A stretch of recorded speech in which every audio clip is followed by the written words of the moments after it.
o título da mesa é Direitos, Conservadorismo e Mobilização Social. Integram a mesa o Rodrigo Jurucê Matos. O Rodrigo é graduado em História pela Tuiuti do Paraná, fez mestrado na Unioeste, faz doutorado, está concluindo o doutorado aqui na Federal de Goiás e é professor na Universidade Estadual de Goiás, em Quirinópolis. O Lucas Patinski é graduado na Universidade Estadual de Ponta Grossa, fez mestrado na Unioeste e está fazendo o doutorado aqui também na Universidade Federal de Goiás. Acho que esta é a apresentação básica e rápida. Passo, então, primeiro a palavra para o Rodrigo, depois, na sequência, para o Lucas.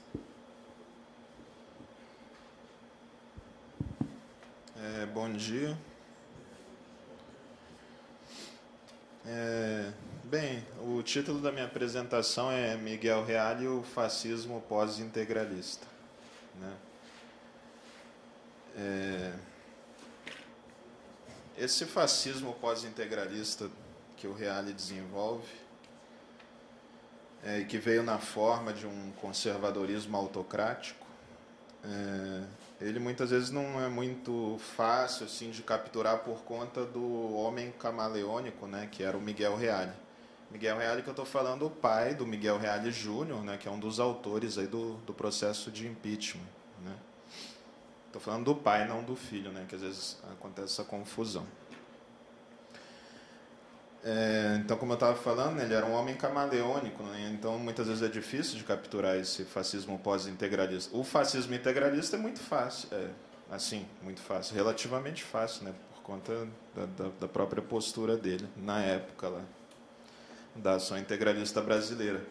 Mas depois disso ele vai assumir várias posições, né? De populista, de liberal, até de socialista, né? Que ele vai dizer que ele vai falar da sociedade, né, que é formada pelos trabalhadores do braço, os trabalhadores da inteligência, os trabalhadores do capital, né? Esse que é o socialismo dele. Ele vai desenvolver esse fascismo pós-integralismo. Bom, ele tem várias obras que ele vai comentar isso, né? Mas o núcleo desse fascismo pós-integralista são em 3 obras, né? Fundamentos do Direito, que saiu em 1940, que foi a monografia dele para o concurso da USP, quando ele ingressou na USP. A Teoria do Direito do Estado, de 1940, também, saiu no mesmo ano. E a Filosofia do Direito, que sai algum tempo depois, né? Em 1953, onde ele dá a forma mais acabada para esse fascismo pós-integralista. Essa obra, Filosofia do Direito, é uma obra, hoje acho que ela tem 20 edições, né? Sendo que hoje ela tem a edição impressa e tem a edição online também, em PDF. Né? A coisa mais fácil é achar na internet isso, ou seja, já tem uma distribuição gratuita, né? Na prática, uma distribuição gratuita. Enfim, foi um livro que ele fez muitas revisões, né? Ele tinha o intuito de ser uma grande obra, né, em termos de volume, né? Ele queria que tivesse pelo menos 6 volumes, né? No entanto, saíram apenas 2. Bom, além dessas obras onde ele desenvolveu esse fascismo pós-integralista, tem o local, né, o locus de desenvolvimento, divulgação desse fascismo, na forma do conservadorismo autocrático, que foi no Instituto Brasileiro de Filosofia, né, que a gente busca problematizar, ou IBF, né, normalmente conhecido pela sigla IBF.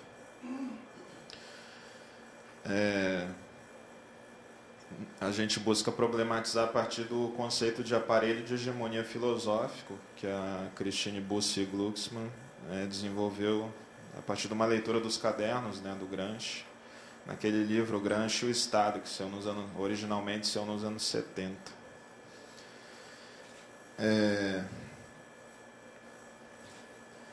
E afinal de contas, né, qual que é a especificidade desse aparelho de hegemonia filosófico, né? Se a gente comparar, por exemplo, com outro aparelho época que surgiu o IBF, né, mais ou menos, que o IBF surge em 49, né, ali já, digamos assim, entrando nos anos 50. O IBF existiu por muito tempo depois ainda, né, os IBFanos gostam de dizer que ele ainda existe, né, mas hoje em dia já não existe mais. De vez em quando eles publicam a revista, né, a Revista Brasileira de Filosofia, de vez em quando eles publicam um número, até agora faz tempo que não publicam, mas de qualquer forma o IBF não existe mais. Mas se a gente comparar com outro aparelho do período ali, o ISEB, né, o Instituto Superior de Estudos Brasileiros, a gente vê uma oscilação no ISEB, né? O ISEB primeiro foi dirigido pelo Hélio Jaguaribe, né, que era um cara de direita, inclusive próximo do IBF. Depois pelo Roland Corbusier e finalmente pelo Nelson Werneck Sodré, né?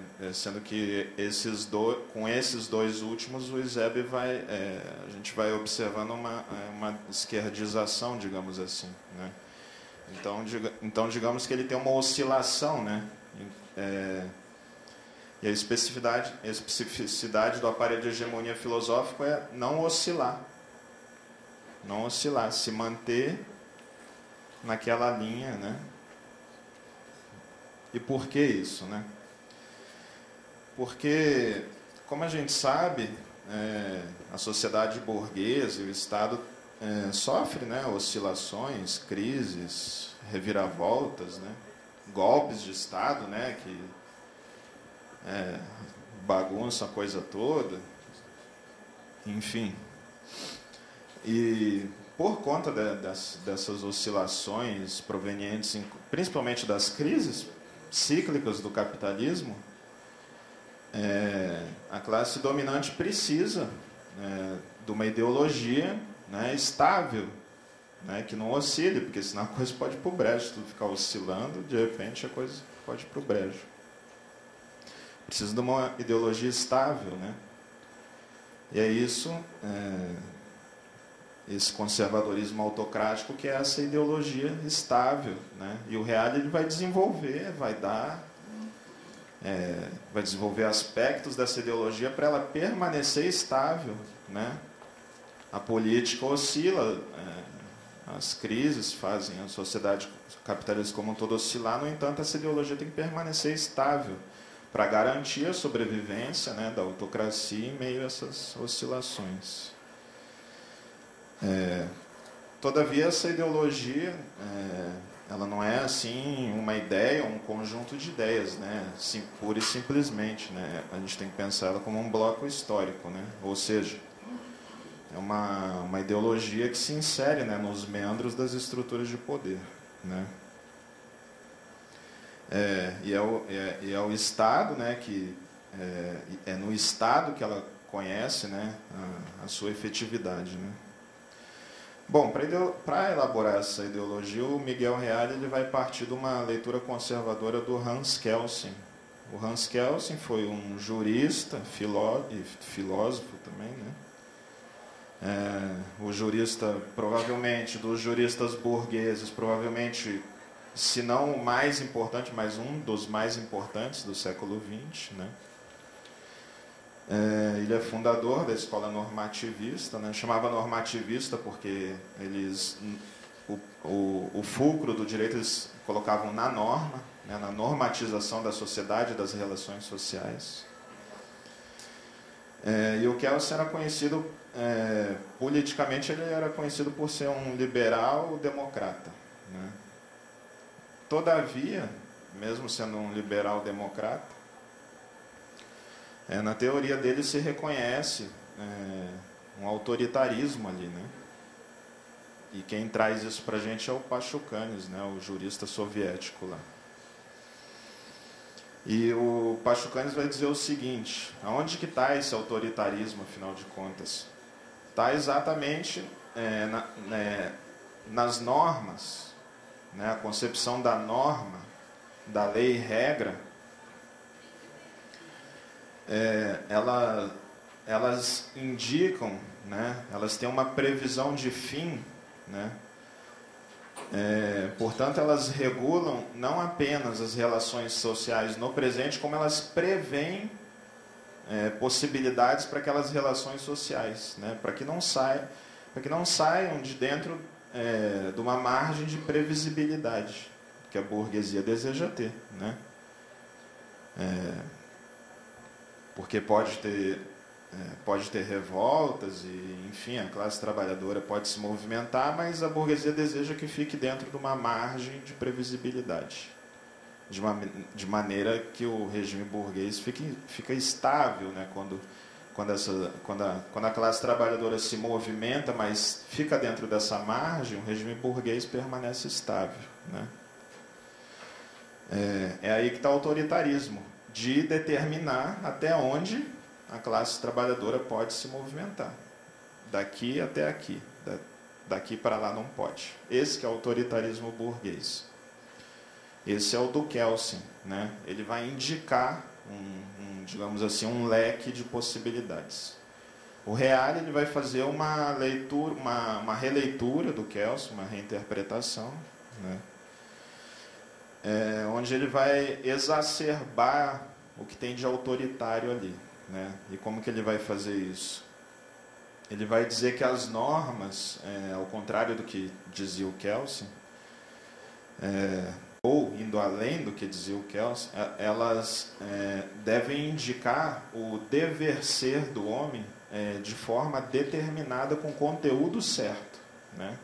Então aquele leque, aquela margem que o Kelsen coloca, o Reale vai limitar bem já, né? Ele já vai limitar bem. Inclusive, a crítica que ele vai fazer para o Kelsen é que o Kelsen não prevê nas relações sociais e econômicas, né, esse normativismo. E o Reale vai dizer, não, tem que prever sim, né, tem que estar previsto já da onde até onde pode ir, né? Então ele delimita bem essa margem, né, e reduz ela também, né, faz uma redução dessa margem que o Kelsen havia estabelecido. Muitas vezes, o que a gente ouve falar, né, sobre o direito, né, a gente ouve muitas vezes falar sobre aquele direito lá da Revolução Francesa, os direitos do homem, do cidadão, etc., né? E o Pachucanes ele vai dizer que o capital financeiro dá muito mais valor a um poder forte e a disciplina do que direitos eternos e intocáveis do homem e do cidadão. Então aquele negócio lá do tempo da Revolução Francesa não existe mais. E já há um bom tempo aí, né?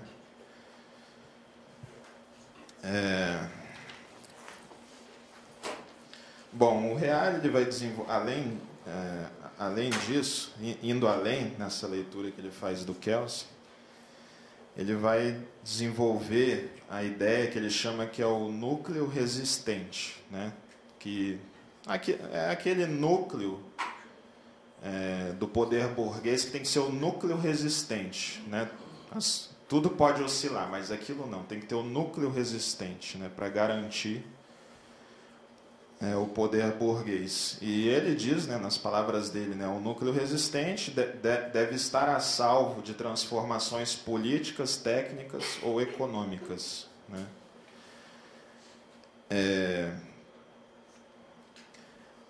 E ele coloca também, além dessas oscilações das crises, das diferentes conjunturas, ele coloca também que existe a necessidade do Estado se atualizar, né? O Estado ele precisa de uma atualização, né? Surgem novas lutas, novas formas de organização da classe trabalhadora, né? Então, portanto, o Estado ele precisa se atualizar, né? Para dar uma resposta, digamos assim, adequada aos interesses da burguesia, né? Em relação àquela nova movimentação da classe trabalhadora. Então, ele precisa de uma atualização. E mesmo diante dessa atualização, o Reale fala que precisa manter o núcleo resistente, né? Que, todavia, a gente chama de núcleo duro autocrático, né? E a formulação desse núcleo resistente, que só foi possível no aparelho de hegemonia filosófico, né? E por que isso? Porque, para formular isso, precisa de um certo distanciamento, né, da política, da conjuntura toda, né? É isso que a gente observa lá no IBF, um certo distanciamento, né? E precisa de uma formulação de fundo, né, uma política de fundo, não só aquela política que dá a resposta ali, né, nos momentos do presente. Ali precisa de uma política de fundo, né, muito mais estratégica do que tática, digamos assim, né? E por isso eles foram buscar lá a essência filosófica dessa coisa, né? O Reale foi buscar a essência filosófica dessa coisa para formular esse núcleo duro autocrático, né? Por um lado, a partir desse núcleo duro ele vai dizer respeito aos valores, né? Que valores são esses? São aqueles que legitimam, né, uma ordem jurídica, né? E segundo o Reale, são aqueles que dão razão da obrigatoriedade dessa ordem jurídica que está colocada, né? E dou um exemplo desses valores, por exemplo, né? Ele fala a ordem e a segurança, né? Bom, a gente já ouviu falar de ordem e segurança inúmeras vezes na boca de outros conservadores, né? E ele diz que isso que tem que ser preservado, apesar das rupturas, isso tem que ser preservado para ser restabelecido paulatinamente, né? E como que funciona isso? Isso funciona a partir da preservação, né? Você imagina as diferentes crises e reviravoltas que tem no Estado burguês, na política brasileira. E esse núcleo duro vai funcionar como um mínimo de autoritarismo que tem que ser preservado, né?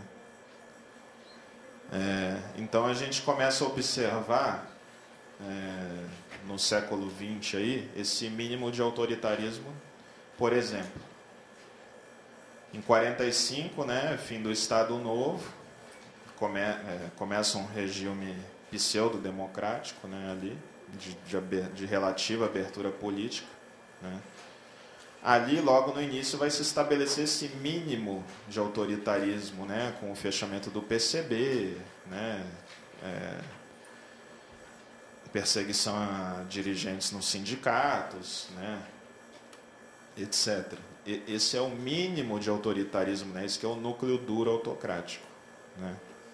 A gente observa isso em outras conjunturas também, né? A gente observa depois de 88, né? Tem um mínimo de autoritarismo da ditadura que se preserva, né?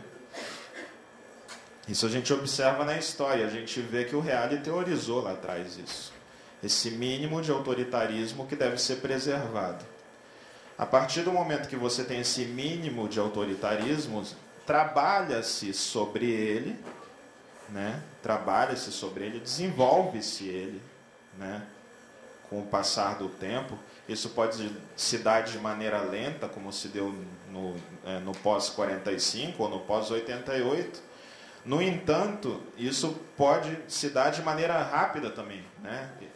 Essa saída do mínimo de autoritarismo para o máximo de autoritarismo pode se dar de maneira rápida também, né?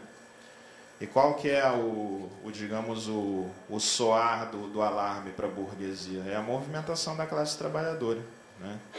Lá nos anos 60, no início final dos anos 50, começo dos anos 60, você tem uma ascensão sindical de movimentação da classe trabalhadora, você tem as ligas camponesas, etc., né? Esse é o soar, digamos assim, para esse mínimo de autoritarismo virar um máximo de autoritarismo, né? E hoje, qual que seria 2013, né? O junho de 2013, com a movimentação da classe trabalhadora, nas manifestações de 2013, né? Ali é o soar para que esse mínimo de autoritarismo seja trabalhado e vire um máximo de autoritarismo. Lá nos anos 60, o Reale começa a colocar esse trabalho sobre o mínimo de autoritarismo a partir da ideia do parlamentarismo, né? quando em 62 é instituído o parlamentarismo e o então presidente João Goulart passa a governar sob esse regime, né? Ali o Reale tem um livro que sai em 62, chama Parlamentarismo Brasileiro, ele coloca isso, né? Que o parlamentarismo ali nada mais o que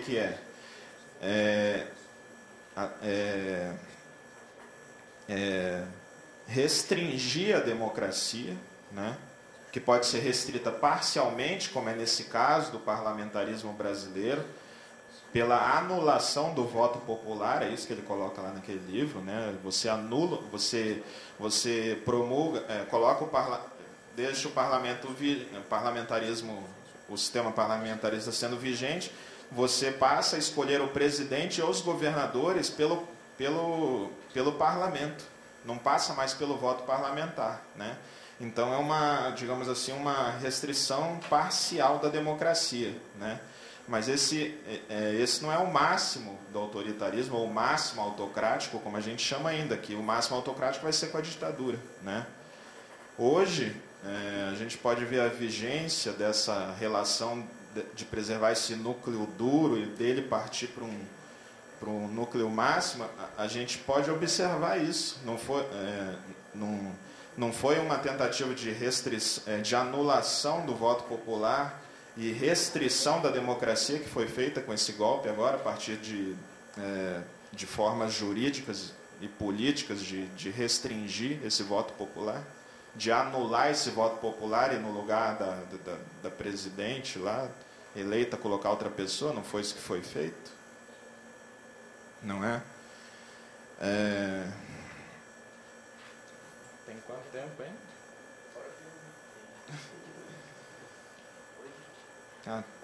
Tem 8 anos. Então, o que a gente observa na teoria do Reale, desse fascismo pós-integralista, é exatamente isso, né? Ele muda a forma do fascismo, né?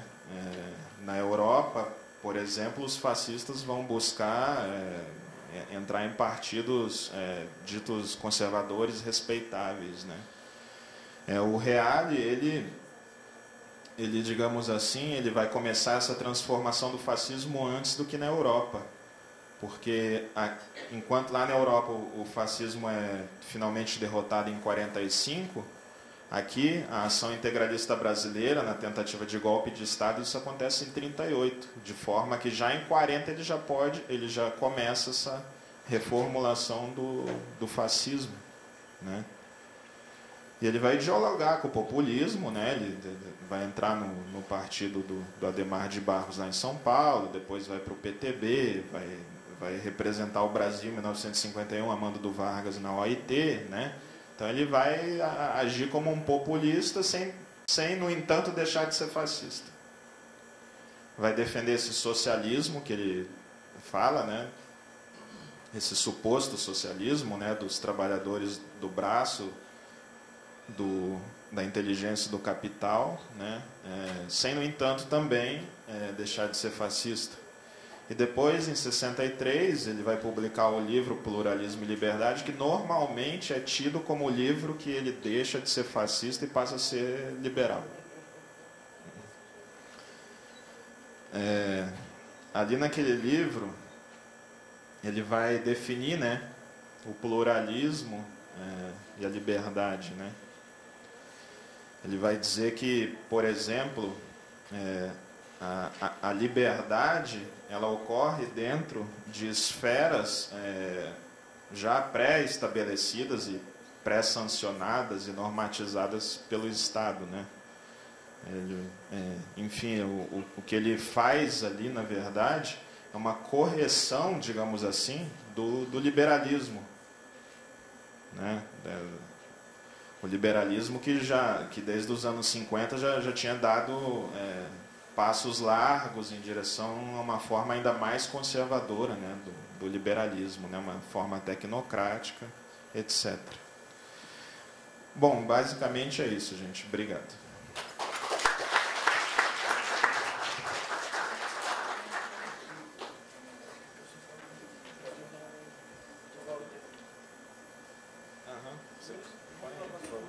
Ah, tá, gente. A gente gostaria de aproveitar o momento para anunciar um livro. Um dos organizadores está aqui, que é o Lucas Patischi, né? Além disso, ele foi organizado pelo Marcos Ismanioto e pelo Jefferson Barbosa, né? O Tempos Conservadores, Estudos Críticos sobre as Direitas, que é resultado de um trabalho aí de um coletivo de pesquisadores marxistas, né? Tem textos de nós dois e de outros 8 marxistas. O livro está disponível na internet, lá pelo Marxismo, o blog Marxismo 21. Quem não conhece, é só digitar lá Marxismo 21 que vai aparecer, está disponível. É isso, né? Quer falar? Deu sumário, né? Pelo menos para dar uma noção do que a gente está abordando. Esse livro é fruto do trabalho de diálogo muito grande e que, mais do que importante, a presença do Gilberto aqui, passagem de pesquisadores que trabalharam com o Gilberto, que dialogaram com a proposição dele de trazer as direitas, as várias manifestações da direita, para dentro dos estudos críticos. Ou seja, a gente analisar eles não só no terreno das relações de forças, mas intelectualizar e entender qual é a efetividade histórica, a necessidade histórica de determinados fenômenos aparecerem em determinados momentos, em determinadas formas. Então, a apresentação é do Pedro Leão da Costa Neto, a introdução é do professor Gilberto, o primeiro artigo é do Alexandre Blanc Batista, que acabou não podendo vir até aqui, que é sobre Paulo Francis. O Guilherme Inácio Franco de Andrade vai trabalhar com a ascensão da nova líder da Frente Nacional, Marine Le Pen. A Janaína de Paulo do Espírito Santo, que está aqui, trabalha com o mangá em pés descalços e o nacionalismo japonês. O Jefferson Rodrigues Barbosa, que é professor das Relações Internacionais da Unesp, ele vai trabalhar com os skinheads chauvinistas integralistas, os carecas do subúrbio e o nacional-socialismo brasileiro. Eu vou contribuir com um artigo sobre o Instituto Millennium, que é a minha pesquisa de doutorado, nas análises dele sobre a crise de 2008. O Marcos Alexandre Ismanioto, que também não pode estar aparecendo aqui, vai pensar o Rotary Club, que é uma coisa que acaba até desaparecendo, vai retomar aquela discussão que o Gramsci começava e pensar algumas particularidades que ele vai observar no Rotary da cidade dele, que é Marechal Cândido Rondon, no Paraná. O Marco Mainars vai trabalhar com democracia e pensamento conspiratório, pensando como que as teorias das conspirações vão aparecer nas manifestações anti-PT do ano passado e do ano retrasado. O Marcos Vinícius Ribeiro, que é para estar chegando, ou chegou hoje à tarde aqui, vai trabalhar com golpe de Estado e luta de classes na Argentina, o caso 76. O Rafael Almeida Dalpai, que ainda é mestrando na UniOeste, vai trabalhar com a questão da democracia e livre mercado no Instituto Ludwig von Mises Brasil. Então, já é uma coisa muito contemporânea, uma coisa que está rolando e ainda processos não acabados, né? E o Rodrigo Jurucê, que ficou por último no livro, vai trabalhar com o Instituto Brasileiro de Filosofia contra a Revolução e Justificativa Ideológica da Autocracia Burguesa, 64-65. Então, o IBF, como um conjunto de intelectuais que vai estar pensando e articulando o golpe, não só aquele lado militar que a gente conhece muito bem, mas as facetas que ainda estão por ser descobertas. É isso. Ele está no Marxismo 21. Quem não puder acessar, a gente vai estar no Facebook do evento, a gente coloca lá o link. A gente coloca hoje. Exatamente. E é isso. Esse aqui é o segundo livro das edições Gárgula, que é aquela editora que mija na cabeça das boas almas quando ela sai da igreja. Ela está saindo a gárgula. Obrigado, Davi, tá bom? Hoje à noite a gente coloca na página do evento o link e facilita também. Lucas. A capa ficou mó bonitona. Capa do Jeca. Fica para a posteridade. Valeu, Jeca. Peraí que eu... Aqui eu trouxe um PowerPointzinho.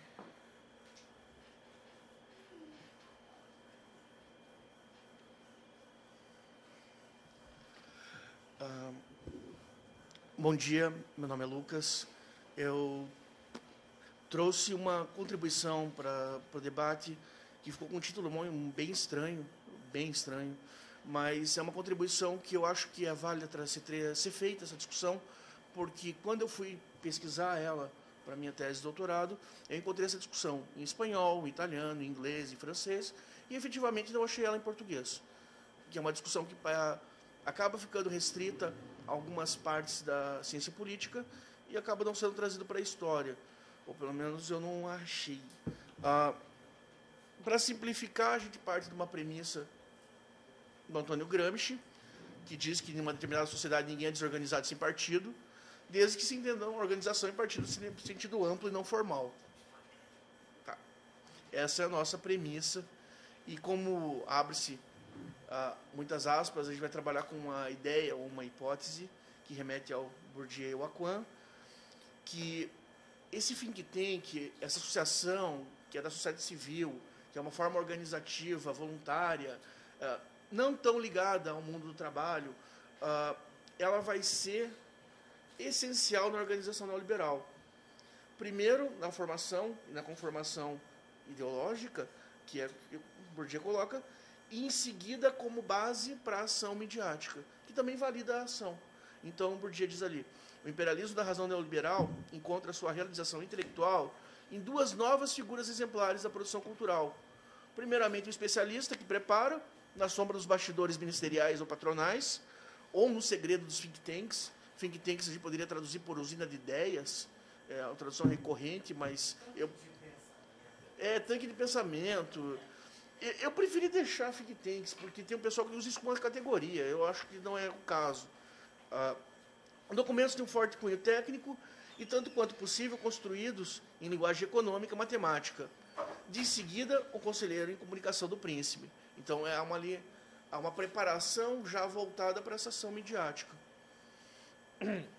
Como o Jurucê já acabou abordando, a gente vai entender essas associações via Gramsci. E Gramsci nos diz que são aparelhos privados de hegemonia.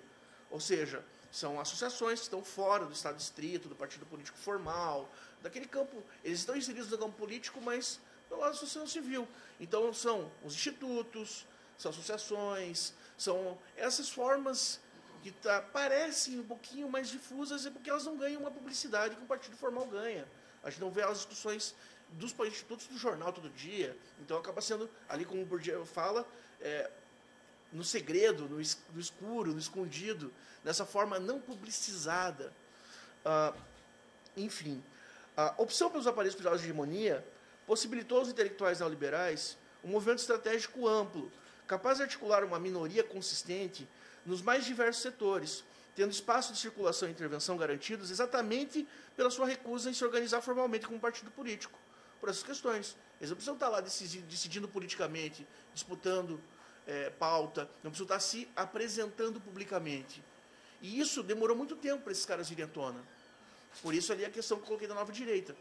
Aqui a gente vai pensar uma organização, uma proposta organizativa, que ela vem de 45. E ela vai se solidificar e vai ser aprimorada nesse meio tempo. Então, vocês veem, essa historinha do think tank neoliberal que eu não achei em português, que eu quis trazer. Continuando, eu vou pedir desculpas, mas eu vou preferir ler. O alinhamento dos seus intelectuais dos processos decisórios políticos os permitiu, através da guerra das ideias, formar ideologicamente agentes em diversas posições, aí dentro ou fora do Estado estrito, os preparando para a posterior disputa pela hegemonia.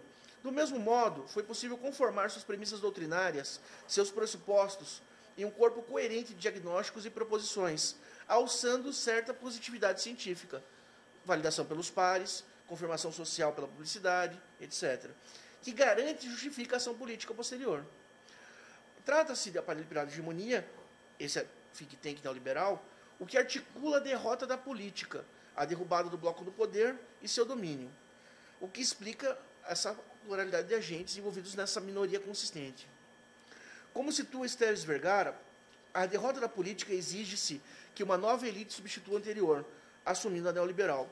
Daí que os neoliberais atuem como partido político exclusivo de vanguarda, que reúne empresários, economistas e outros profissionais.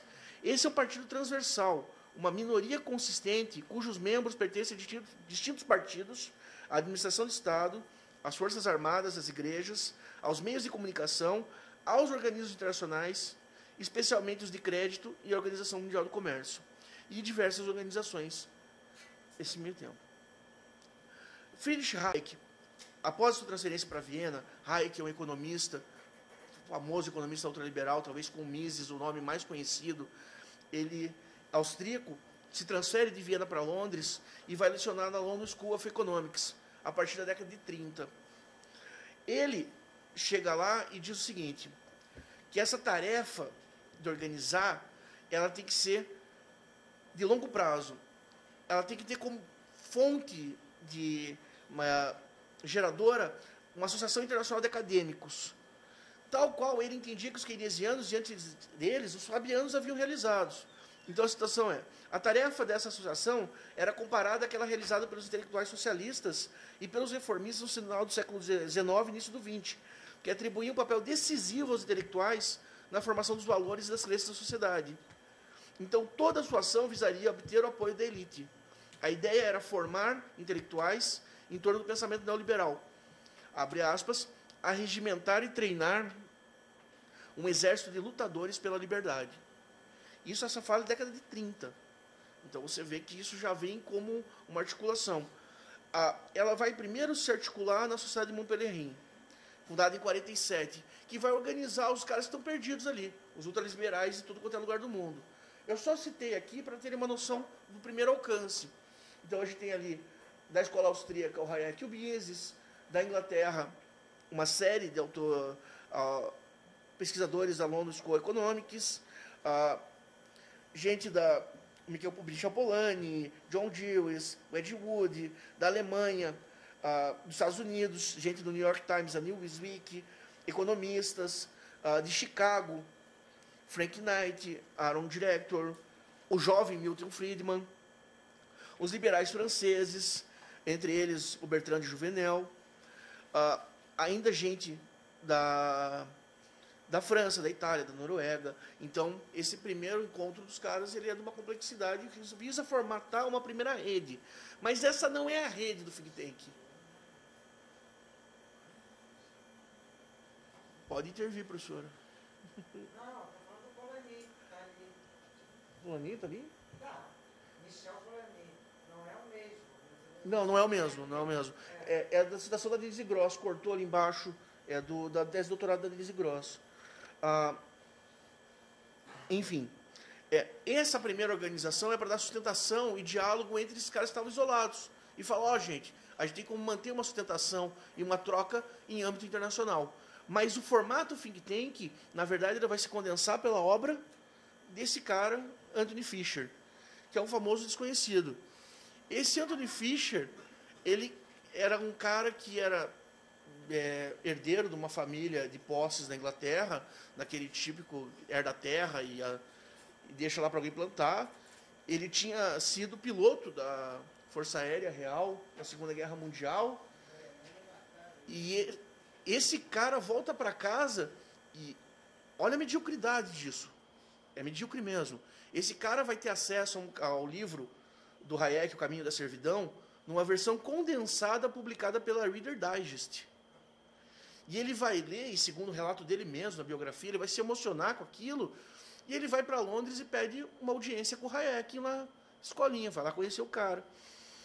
E diz lá, senhor Hayek, eu estou aqui horrorizado, vendo que as coisas que eu lutei contra agora estão sendo dilaceradas pelos comunistas, pelos trabalhistas, e eu estou aqui para falar para o senhor que eu vou lutar pelos seus ideais como político.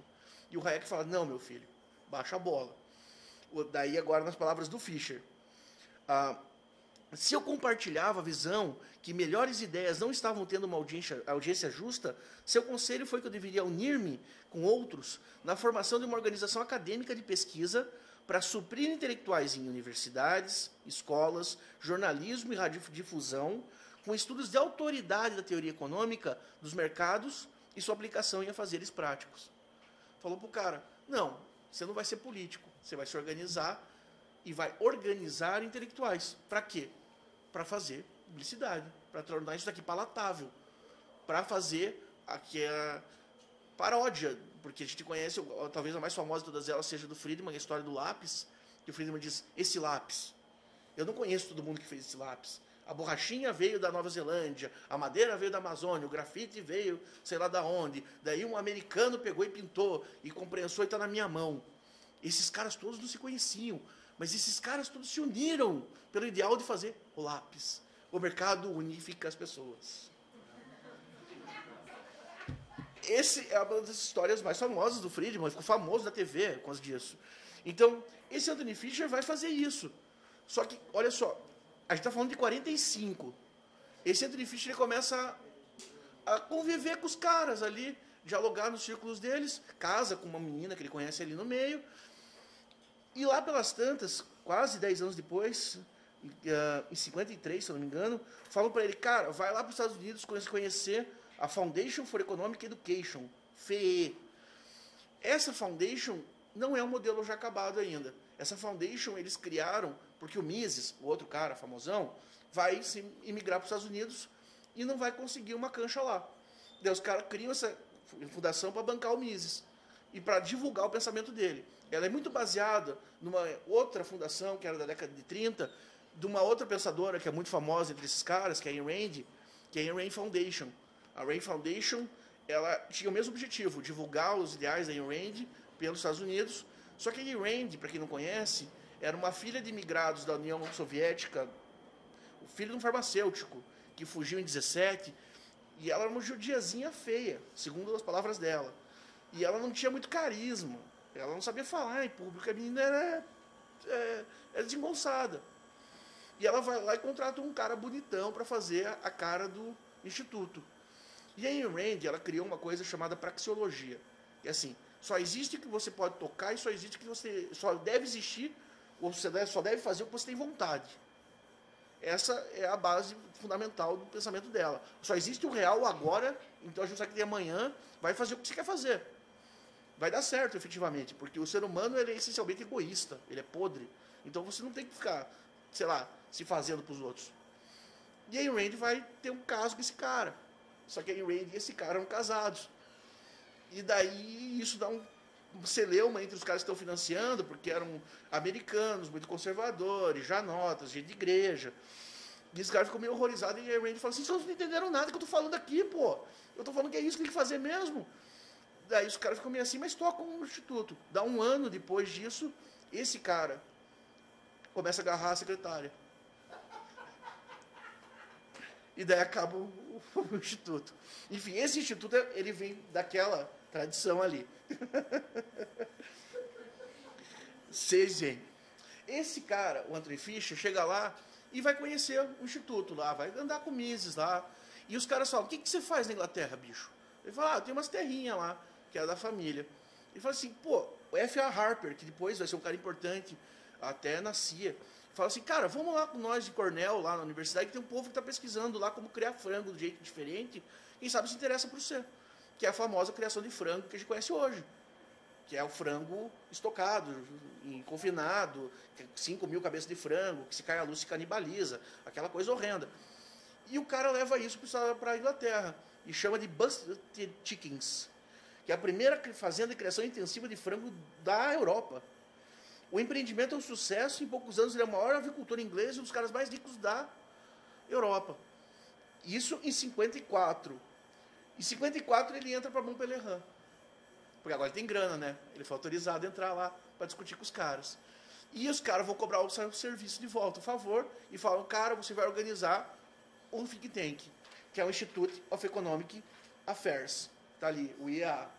Isso em 55. O IEA vai ser a base que vai passar a ser aprimorada. E daí, esse cara, já viu, ele não é um intelectual. Ele é um cara que faz meio de campo. Ele é um boa praça. Ele é conhecido pelas festas e jantares que ele faz em casa. Então ele vai organizar uma galera ali para poder fazer o Instituto andar com as próprias pernas. Ele vai chamar o Oliver Smedley. Não sei se alguém já viu um filme chamado Piratas do Rock, que os caras ficavam nos navios no Mar do Norte transmitindo rock and roll, porque era proibido na Inglaterra.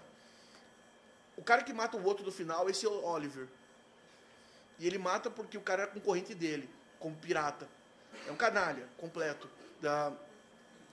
Ele vai chamar um outro... Ele vai chamar um cara chamado Ralph Harris, que é uma antiga liderança da Sociedade Eugênica Britânica, que foi a mesma sociedade que Hitler citava nas leis raciais. E ele vai chamar um cara chamado Alan Walters, que depois, alguns anos, quase 30 anos, vai ser o chamado economista residente da Margaret Thatcher. Vocês são muito novos, vocês não vão lembrar, mas a Margaret Thatcher tinha um economista que dormia no quarto ao lado dela. Porque vai que de madrugada ela precisava de um conselho. Vai que ela tinha essa necessidade, gente. Enfim, esse cara é o coitado do Alan Walters. E esse Anthony Fisher, exatamente porque ele é bem sucedido em montar o IA. Em 2 anos o Instituto está funcionando e funcionou bem. Os caras começam a mandar ele para outros lugares, mas não logo em seguida. Você vai ver ali, ó, 55 para 74. Mandam ele para assessorar o Fraser Institute no Canadá. Que bomba. Mandam para 77 para fundar em Nova York o Manhattan Institute, junto com o William J. Casey, que vai ser diretor da CIA na gestão do Reagan. Ele vai para fundar o Pacific Research com o James North, em São Francisco. Ele vai trabalhar para consolidar o Adam Smith Institute na Inglaterra. Esse não vai participar, ele só vai dar um apoio. E em 81 vão passar a grande tarefa para ele, que é fundar o Atlas Economic Research Foundation, que tem um nome bonito. Algum de vocês já deve ter escutado esse nome Atlas em algum lugar, porque o Atlas ele vai ser um replicador de think tanks. A ideia dele não é ser um think tank, é organizar think tanks para os outros. E ele, em 81, ele consegue isso e ele vai ser muito bem sucedido. Muito bem sucedido. A ponto que a gente pode ver uma carta do Hayek. Eu coloquei a carta inteira, mas para o Anthony Fisher. Eu traduzi essa carta do inglês. Eu peço desculpas porque o inglês do Hayek é macarrônico, é terrível. Mas olha lá. Nenhum sistema ou propaganda sistemática pode desfazer os efeitos da pregação de 3 ou 4 gerações de jornalistas, professores, literatos, que acreditaram honestamente no socialismo. Será somente através daquela classe, os capitalistas, que nós podemos ter esperança de influenciar a opinião da maioria. Eu tenho, às vezes, me desesperado que isso possa realmente ser feito. Mas a influência, ao qual agora aparece, após 30 anos de trabalho no IEA, me faz novamente ser mais otimista. Na construção daquele instituto e tentando a técnica em outros lugares, você desenvolveu uma técnica, SIC, né, pela qual mais tem sido realizado da direção correta, SIC, do que de qualquer outra maneira. Isso deve ser utilizado para criar institutos similares por todo o mundo, e você agora adquiriu habilidade especial em fazê-los. E isso vai ser fundamental para essa disciplinação. Peraí. A ponto, não coloquei a citaçãozinha que eu coloquei ali embaixo, do Anthony Fisher. Em 94, um político conservador inglês, Oliver Letwin, no The Times, ele vai escrever um necrológio do Fisher, e ele vai escrever o seguinte: sem Fisher, sem IEA, sem IEA e seus clones, nenhuma Margaret Thatcher, e possivelmente nenhum Reagan. Sem Reagan, nenhuma guerra nas estrelas. Sem a guerra nas estrelas, nenhum colapso econômico da União Soviética. Uma cadeia de consequências consideráveis para um criador de frangos. E esse vai se tornar o lema da Atlas Network. Você vê, essa não é uma mera constituição de uma organização. Essa não é uma organização qualquer. É um projeto denso, um projeto ético, cultural, político, social. Aqui as formas organizativas, o projeto político e de cidade, são questões que concorrem no mesmo processo histórico. Não é uma luta entre visões de mundo, mas igualmente uma luta entre as agências que dão suporte material para essas ideologias. Como coloca Daniel Matos, sociólogo venezuelano, essas instituições promovem não somente ideias, mas também políticas, e os fazem não somente no âmbito econômico, mas também em outros, como educação, saúde, justiça, direitos civis, políticos, entre outros. Algo que resulta em especial interesse para compreender a importância de suas práticas é que, virtualmente, todas as instituições buscam ativamente influenciar a opinião pública em geral através da imprensa e que muitas delas também realizam tarefas importantes na formação de líderes empresariais, políticos, economistas, jornalistas e outros profissionais. Além disso, algum deles não só promove a formulação de políticas em geral, mas também prepara projetos de lei, distribuindo e promovendo entre empresários, líderes sociais e políticos, incluindo parlamentares, ministros e presidentes de seus respectivos países. Essa ação dos caras é uma ação virulenta e que escapa aquela perspectiva que a gente tem de publicidade típica da democracia parlamentar eleitoral burguesa. Isso aqui acontece sim, a gente está sabendo. Mas então, continuando. Essa estratégia foi vitoriosa, fazendo a ponte intelectuais e institutos locais para uma perspectiva transacional. Quanto mais as identidades locais adquirem o sentido comum, mais inquestionável é essa racionalidade. Quando suas proposições ganham formas concretas através da sociedade política, como políticas públicas de Estado, acabam por adquirir uma aura de inevitabilidade histórica, os permitindo apresentar-se sob efeito de modernidade, de adequação necessária para um mundo implacável. Passando aqui, eu vou entrar em algumas questões do Atlas Network.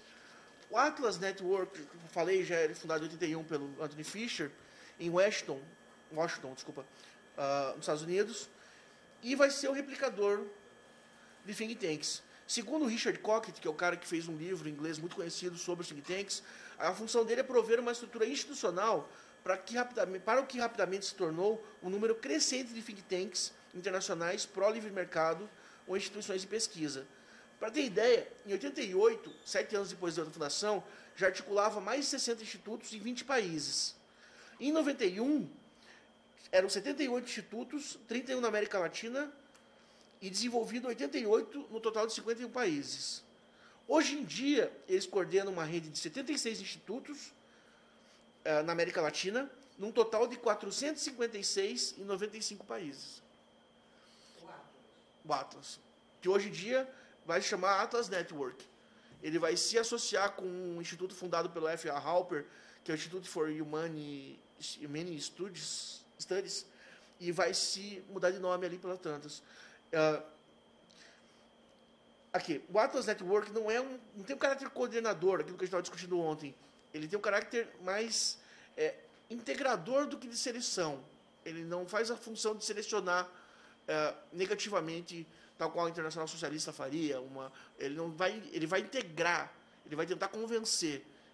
Eles não vão ter uma rede de decisão política que vem. É muito difícil para eles fazerem isso. Mas eles vão ter uma pluralidade ali dentro considerável. O Chalfen, Alejandro Chalfen, que é o atual presidente argentino, ele vai dizer o seguinte: sobre os doadores, né? Os doadores têm preferências distintas. Alguns são religiosos conservadores, outros libertários. Cada um deles compra algo distinto, espera algo distinto. A Atlas oferece algo distinto. Então eles vão ter uma organização ali muito ampla, mas a formatação, a luta deles se dá pelos modos que são feitas as discussões, pelo horizonte ideológico que esses caras vão ter em comum. Então eles vão trabalhar na política quase como cultura, quase como uma linguagem comum ideológica que todos eles vão acabar tendo por treinamento. Quando você vai na página do Atlas, todo mundo pode aqui entrar e colocar o seu think tank lá, tem uma página chamada Aplicação de Novo Parceiro. Aplicação de Novo Parceiro. Subtítulo: Quer começar um think tank? Atlas Network pode ajudar. As prerrogativas são as seguintes: se você compartilha a nossa visão de um mundo livre, próspero e pacífico, onde governos limitados defendem o domínio da lei, propriedade privada e mercados livres, opera independentemente, isso significa que busca uma base de suporte diversa de fontes voluntárias, mantém atualizações online regularmente quando apropriado, tenha compromisso institucional para operar em tempo integral ou em quase tempo integral, e tenha verba para manter ao menos um da equipe em tempo integral. É o que os caras pedem para você se inscrever. Não é muita coisa. Em tempo integral. De maneira voluntária. Tá. Quando questiona quais são os benefícios que interessam ao novo parceiro a integrar a Atlas, aparecem as seguintes opções: programas de treinamento, oportunidades de prêmios, oportunidade de bolsas, oportunidades de networks através de eventos, consultoria, conselhos e eventos. Isso vai formar o que o Daniel Matos chama de um caráter semi-estruturado. A Atlas trabalha cooptando intelectuais de estudos, incitando para pesquisa em temas de política pública, divulgando publicações para líderes e formadores de opinião, treinando o pessoal de seus parceiros para gestão gerencial, liderança, arrecadação de fundos, informando a rede sobre fundos disponíveis, gerenciando trocas de informações entre institutos, mantendo publicações, organizando eventos. A Atlas tem um site, tem um guia inicial lá, que você pode baixar, chamado Cartilha do Think Tank. Estratégias para fazer a liberdade avançar ao redor do mundo. Eu só vou passar aqui para vocês darem uma olhada. Está aqui os tópicos. Ó, conhecimento, travando batalha das ideias, o que é um think tank, traduzindo ideias de sucesso, criando estratégia, longo prazo, ação efetiva, dicas para crescer, pensando sobre o think tank bem sucedido, conversando sobre orçamentos, arrecadação de fundos corporativa, que é extremamente importante, comercializando o movimento, o contrário que a gente sempre faz, os caras eles incentivam. Sim. Sim. Sistemas para o sucesso da arrecadação de fundos, ponto de partida, comunicando com sucesso, trabalhando eficientemente com conselhos de diretores, como think tanks podem ganhar amigos e influenciar pessoas na mídia. E o último que a gente vê que faz a amarração que o Pierre Bourdieu falava anteriormente, criando e patrocinando uma oferta de curso universitário sobre livre mercado. Então você vê que os caras amarram essas questões todas. E daí por que eu trouxe essa discussão? Porque no Brasil, na transição, vai haver uma série de possibilidades organizativas oferecidas para o empresariado se organizar. E daí o Dreyfus vai deixar lá, na Internacional Capitalista, de maneira mais clara, no começo do jogo da direita também, maneiras de se organizar mais próximos dos partidos, que seria o Instituto Friedrich Naumann para a Liberdade do Brasil, que se organiza próximo do PFL, ou do Instituto do Francisco Veloso também, do Raul Veloso, que vão se aproximar dos partidos. Tem alguns baseados naquele modelo do Conselho de Relações Exteriores americano, que é mais próximo do parlamento, também vai dar errado. E todos eles vão fracassar. Vão ser 5 ou 6 tentativas ali, que o Dreyfus passa, e todas elas fracassam. Aquela que dá certo, mesmo de maneira peremptória, não é definitiva, é a mais próxima do Atlas. Ou seja, um pouco mais afastado, um pouco mais distante do mundo do trabalho e do mundo da política. Aqui. Lembrando que esse período da transição é o período que mais se cria instituições no século XX no Brasil. O Renato Bossi e Diniz fazem uma contagem, 579 e 89, se inauguraram mais de 100 associações empresariais e mais de 30 sindicatos patronais. Então, essa efervescência vai ser muito grande. Não só ONGs, associações empresariais, e cunho empresarial. ONGs tem um... Sim.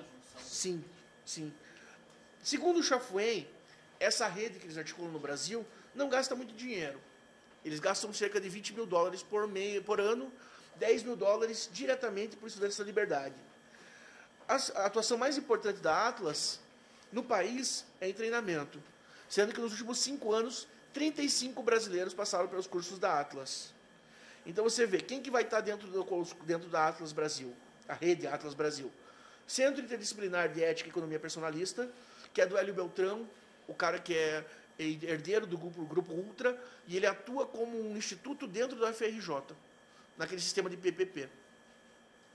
O Estudantes da Liberdade de Belo Horizonte, cuja versão mais famosa, mais conhecidinha, que vocês tiveram acesso, é o Movimento Brasil Livre, o MBL, que o Estudantes pela Liberdade funda o MBL dentro de uma agência de publicidade de São Paulo. Já ouviram falar do Kim Kataguiri, Fernando Holliday. Quem viu os vídeos dos caras pode reparar que parece que aquilo é uma casa, não é. Aquilo é uma agência de publicidade. Inclusive, eles fazem muito vídeo em cima, no telhado, porque esses caras tiveram várias tentativas para tentar, como que eu posso dizer, vender o peixe deles. Tentaram montar banda, tentaram fazer mini websérie, não, os vídeos de comédia. Eles fizeram uma série de tentativas até dar mais ou menos certo esse modelo de berrar em cima do caminhão de som. O Instituto de Estudos Empresariais de Porto Alegre, que é do William Ling, da família Petropar, atual Évora, que é do Rio Grande do Sul. Eles são os maiores produtores mundiais de papel, desses papéis petroquímicos que vai em absorvente, em fralda. Esses caras, eles comandam o mercado mundial disso. Nem imaginava isso.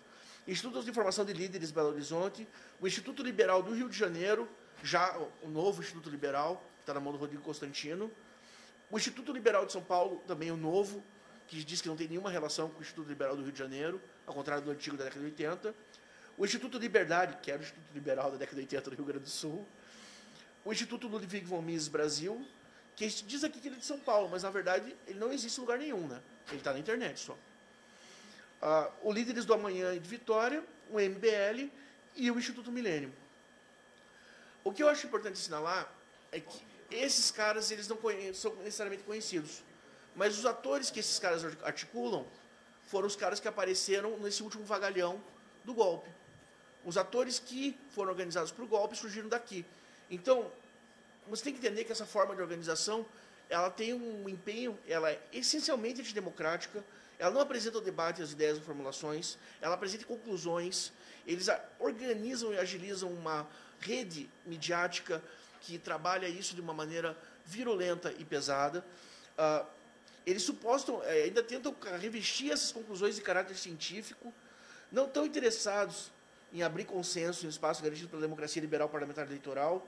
Eles realmente militam para derrotar a política, para blindar ainda mais o Estado burguês, com o objetivo de aprofundar e garantir as formas de expropriação e superexploração do trabalho. É isso.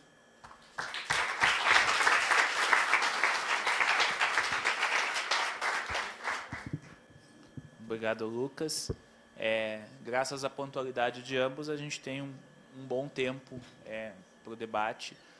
Como nas outras atividades, a proposta é a gente fazer a discussão através de blocos, blocos de perguntas, e aí passa para eles. Tomás, eu também tenho algumas questões. Tomás, por favor. Pode. Não está mais filmando.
Bom, sim, tem eu, depois a Virgínia, e depois o Davi.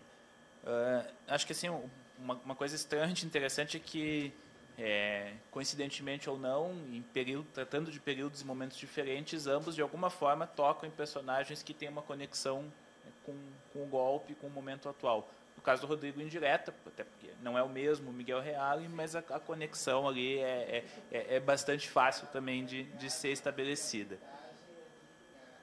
Aí, para o Rodrigo, uma observação e uma questão. A observação como eu trabalhei com o movimento integralista, o Miguel Reale foi o número 2 do integralismo, foi o secretário nacional de doutrina. O Elgio é o terceiro. O Elgio fala com o Barroso. Segundo ou terceiro, dentro do triunvirato integralista, né, o Gustavo Barroso era o secretário nacional de milícia, mas doutrina eu acho que está acima. É uma figura absolutamente característica, né, do fascismo.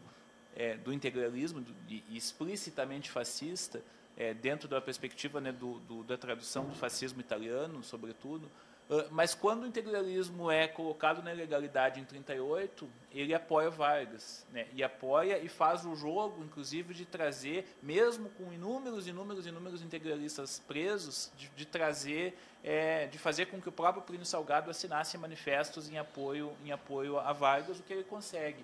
E ele negocia estando nos dois lados ao mesmo tempo. Então, achei extremamente interessante você mencionar como camaleônico, e você mencionar o concurso dele no Largo São Francisco, na Faculdade de Direito da USP. Em 42 acontece esse concurso, e eu encontrei na documentação do Serviço Secreto do Integralismo, em Rio Claro, onde está o arquivo do Plínio, uma documentação que mostra que esse concurso foi anulado pela congregação da faculdade. Não encontrei em lugar nenhuma informação a mais sobre isso, sobre o porquê, mas anulado como fraudulento. Ele perde completamente o valor, e o Vargas anula a anulação. Vargas, ditador, Estado Novo, anula a anulação e o concurso, e impõe a nomeação do Reale. E o relato que eu vi é da primeira aula que ele dá, onde os alunos se viram de costa e começam a gritar fascista. E tinha algum agente ali dentro do Serviço Secreto Integralista, em plena clandestinidade, né, sob o Estado Novo, clandestinidade esquisita, porque o próprio Estado Novo impõe a nomeação do cara, e toda a glamurosa carreira política que ele faz daí em diante, tornando-se o ícone do direito brasileiro, né? E ainda hoje, o Rodrigo caracterizou muito bem, mas ainda hoje o autor mais citado, né, na maior parte dos cursos, é a grande referência liberal do direito brasileiro, do ponto de vista do que eles entendem. Acho que esse episódio é muito curioso. A pergunta bem concreta, assim, você trata esse período posterior dele como fascismo pós-integralista. Só que ele explicitamente rompe com o fascismo. Encontrar os elementos fascistizantes no pensamento dele não é nada difícil nos diferentes momentos. A pergunta que eu faço, assim, não seria mais interessante inverter e pensar que ele propõe um liberalismo com traços fascistizantes, e que, porque senão, absolutizando a contradição, parece um pouco que o liberalismo é como ele se vê, como o contrário do fascismo. E o liberalismo brasileiro comporta traços fascistizantes. Acho que, de um jeito ou de outro, a discussão é rica por ver a relação entre liberalismo e fascismo, né, as complementariedades e as interações. Mas me parece que ele efetivamente se move de um campo para o outro, embora não abdique do fundamental. E isso aí você foi bastante claro na caracterização. E para o Lucas, eu perguntaria, mais como pergunta mesmo, em que momento que há a tradução deste formato para o Brasil, a implementação de think tanks com esta característica. Aí a lembrança que eu tenho lá em 92, 93, era a gente protestando em frente ao Fórum da Liberdade, em Porto Alegre, que era organizado pelo Instituto Liberdade. Não, pelo IE. Pelo IE, que tinha vinculação com o Instituto Liberdade, né? Isso há 23, 24 anos atrás. Então, você já tinha uma forma organizativa que depois se reproduz em outros lugares, mas que era meio que um pioneirismo lá. Por aí o início desse processo. E aí, um pouco mais do que isso, assim, até pela lista que você apresentou no final, como que isso se articula, a relação entre elas, as articulações se dão a partir de uma filiação em comum. O Instituto Milênio tem um papel central em relação às outras ali, ou por ser provavelmente, né, o mais importante deles. E aí eu penso assim, até pela diversidade de características dentre eles. Assim, por exemplo, no Instituto Liberal, vocês sabem que, imagino que alguns saibam, o Lucas certamente, na semana passada ele teve uma descoberta importante, fez uma denúncia importante, que é uma coisa que nem todos vocês sabem, mas ele mostrou e demonstrou e comprovou que Michel Temer é comunista. De São Paulo. Instituto Liberal de São Paulo. E que, portanto, não adianta, não podemos estar comemorando que saiu a Dilma, porque tem um outro comunista que também gosta de Estado, que é de um partido fundado pelos comunistas, que é o PMDB, né, que tem na sua fundação um notório comunista, que é Ulisses Guimarães. E daí em diante, o texto chegou a ser tirado do site, voltou, tirado e voltou. Então deve ter tido algum debate entre eles se o cara tinha exagerado um pouquinho ou não, mas finalmente ele está lá, ele foi recolocado. Também todo mundo já... Quantos comentários que estão lá no site? Virgínia, você é a próxima. Conta para todo mundo os comentários. Quais comentários? Os comentários, gente. Os comentários desse negócio são muito engraçados. Porque o povo escreve assim: cara, qual foi o que tu fumou? A maior... Essa droga é boa! Mas é boa. Não tinha quem discordasse, se é boa ou não, essa tá estragada. A maior parte dos comentários foi pedindo indicação da... Não deixa de ser interessante porque está na sequência de um outro debate que eles lançaram, que é da física quântica ser um instrumento dos comunistas, né? Mas aí é uma coisa já... Nem todo mundo